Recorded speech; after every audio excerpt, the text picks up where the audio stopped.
nothing good to be proud about. Being a you ought to blow yourself in the back of the head.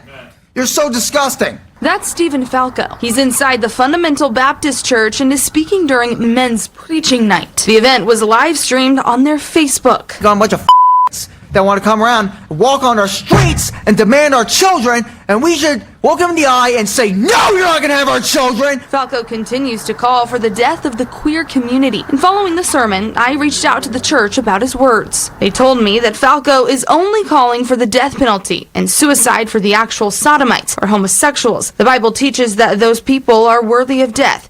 They are supposed to be executed by the government. We are not to take the law into our own hands. I also reached out to members of the LGBTQ plus community to ask how this rhetoric impacts them. Allie Klausing is a mom to 4 kids and an advocate in the community. Children are targeted silently and violently. These children don't know social constructs until we teach them that. And so when we're teaching them through hate and disguising it through scripture, what we're doing is abusing them invisibly. The concerned clergy of Indianapolis tells me the message is theologically irresponsible and pastorally dangerous, saying they stand for dignity, inclusion, and justice for all people, including their LGBTQ plus brothers and sisters. You're just seeing it get worse and worse and worse. And like I said, I don't know which one's scarier, the people that say it or the people who internalize it and feel that way, but you wouldn't know it, because they don't say it publicly. That's Eric Skwarczynski. He grew up in a fundamental church and now investigates abuse and extremist behavior in churches like this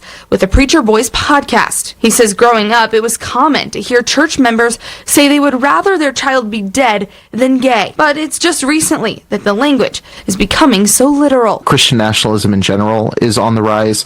You're seeing rhetoric that in the last couple of years was unspoken, or at least only spoken in the 4 walls of a church, now make it into the mainstream. He says it's because each generation of the fundamentalist church is in competition with the last, working to become a more extreme version. The phrases of, they need to be shot in the back of the head was iterated twice.